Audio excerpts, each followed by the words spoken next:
Siapa di sini yang pernah mengalami trauma, kemudian kesedihan, dan mungkin lelah merasakan ujian hidup, atau bahkan sampai tingkat yang parah seperti PTSD? Halo semua, balik lagi sama aku Desa Taya. Di video kali ini aku bakal bahas tentang mental health, dan rencananya aku bakal membuat beberapa part. Dan part pertama ini sebagai introduction bagaimana pandangan perspektif Islam dan juga tentang masalah-masalah yang kita hadapin di keadaan saat ini. Nah, pertama aku mau mengambil dari dua ayat dulu. Pertama dari surah Al-Baqarah ayat 286, la yukallifullahu nafsan illa wus'aha.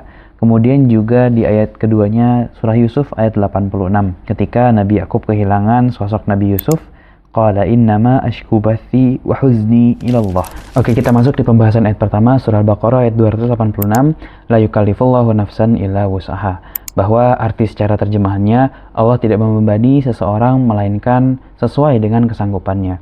Nah, pada ayat ini aku mau meng-highlight dua kata, dan mungkin kita bisa memahami lebih dalam terkait dua kata ini. Pertama ada kata nafs, yang kedua ada kata wus'a. Nah, kata nafs adalah jiwa, bukan berarti sekedar fisik ataupun sekedar emosi yang ada dalam mental kita. Dan yang kedua adalah kata wus'a, yang berarti dengan kesanggupan atau kelapangan, bisa juga dengan kapasitas. Nah, kalau dalam istilah bahasa Arab mungkin ada istilah al-qudrah wa at-taqah ma'asa'ah. Nah, jadi kata wus'a ini adalah kapasitas, kesanggupan yang disertai dengan kelapangan. Nah, misalkan kalau kita bilang kemampuan bahasa Inggris kita seperti A, seperti B gitu. Dan kemampuan atau at-taqah itu punya limit ataupun punya batasan. Nah, sementara Allah menegaskan dalam ayat ini bahwa relevansi dari nafs dan masalah itu dengan kata wus'a memiliki korelasi yang berkesinambungan. Artinya Allah nggak membebani seseorang kecuali dengan kapasitas yang Allah udah tahu fitrahnya, udah mendesain ini manusia bisa menyelesaikan atau bisa melewati masalah ini. Dan secara umum kita harus mengetahui bahwa ayat ini tuh bukan menyuruh kita untuk kuat, tetapi memberitahu kita bahwa luka yang kita alami itu nggak melebihi kapasitas jiwa kita. Dan meskipun kita merasa nggak sanggup, bahwa merasa lemah itu bukan tanda lemah iman, atau bahkan merasa overwhelmed, frustasi, stres itu juga bukan berarti kita gagal dalam bersabar.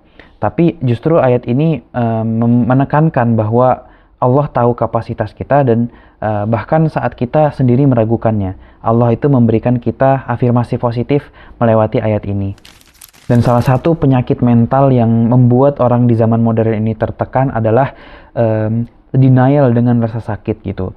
Bahwa terlebih laki-laki ya, laki-laki harus mampu menyelesaikan masalahnya sendiri, laki-laki nggak boleh bercerita, laki-laki nggak boleh nangis.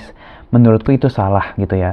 Sedangkan Allah itu menempatkan masalah-masalah ujian dalam kehidupan kita tuh untuk membuat elevasi terhadap iman kita, meningkatkan iman kita.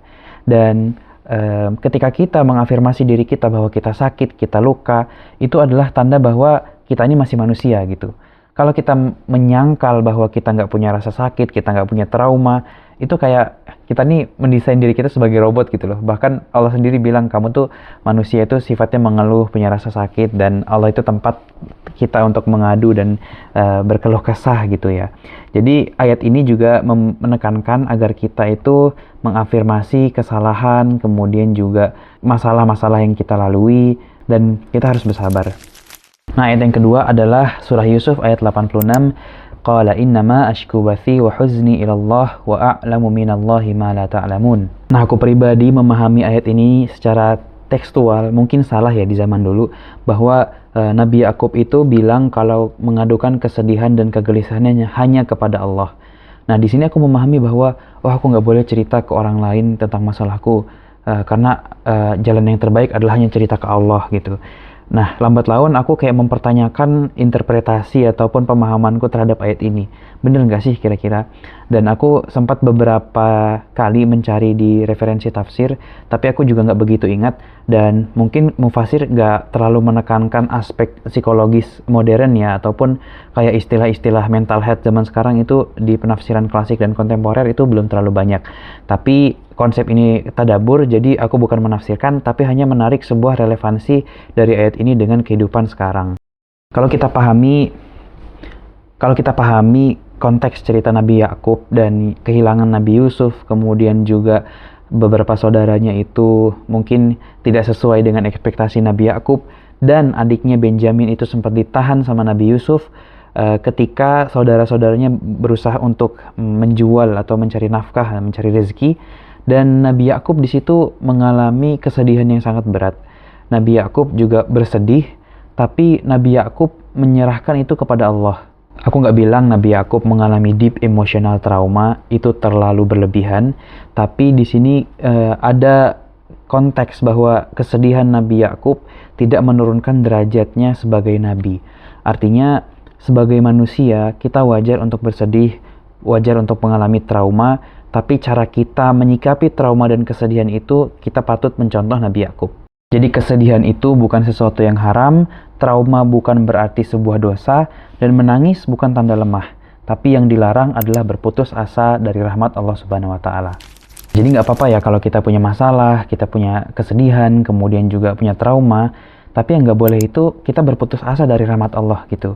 Dan apa tanda orang yang berputus asa dari rahmat Allah? Ya mungkin bunuh diri gitu ya. Atau kayak kita menjadi depresi sangat berat gitu. Jadi walaupun kita punya rasa sakit, Allah tuh tetap ngasih kita alternatif loh untuk berobat gitu, untuk sembuh gitu.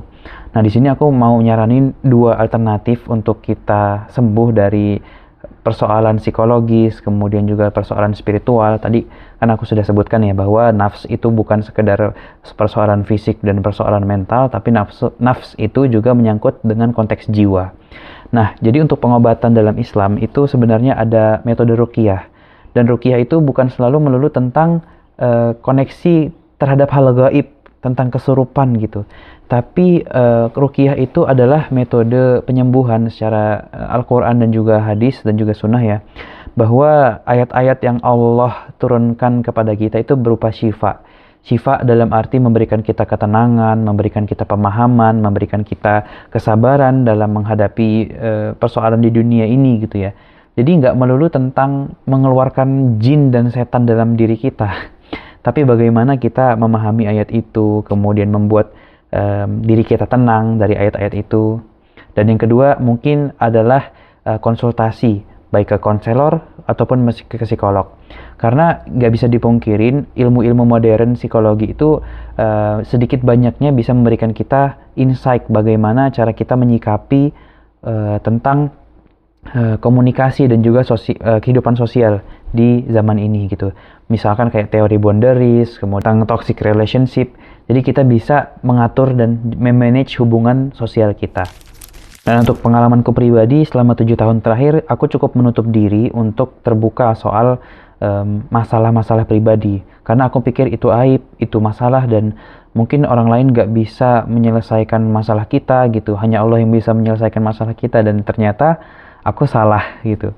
Dan selama 2 tahun ke belakang aku cukup terbuka untuk ruqyah, kemudian juga mencoba menghubungi konselor dan juga psikolog terkait masalah-masalah pribadi yang aku alamin, dan justru itu membuat aku lebih tenang meskipun kadang kayak relapse gitu atau kayak kambuh gitu traumanya, atau misalkan pikiran gak fokus, overthinking. Dan metode yang mereka kasih step by stepnya itu sedikit banyak membantuku untuk mengurangi stres. Oke, mungkin itu aja video kali ini, dan kedepannya aku bakal bahas tentang boundaries dan juga beberapa workshop yang aku terima di kampusku, dan mungkin ini bisa menjadi konten yang bermanfaat untuk teman-teman terkait mental health. Dan mungkin aku nggak bakal bahas tentang ayat Al-Quran secara keseluruhan kemudian dikorelasikan dengan kondisi mental health, tapi aku bakal membahas tentang apa yang bermanfaat bagi kita semua. Jadi bagi teman-teman yang mengalami problem, aku doain semoga masalah kalian cepat selesai, yang lagi sakit semoga sembuh, dan juga yang ada masalah finansial semoga Allah berikan rezeki kepada kita semua. Like kalau kalian suka, share kalau menurut kalian video ini sangat bermanfaat, dan juga biar yang lain juga tahu, dan subscribe untuk support channel ini. Mungkin itu aja konten kali ini, sampai jumpa di konten berikutnya. Aku Dias Ataya, bye bye.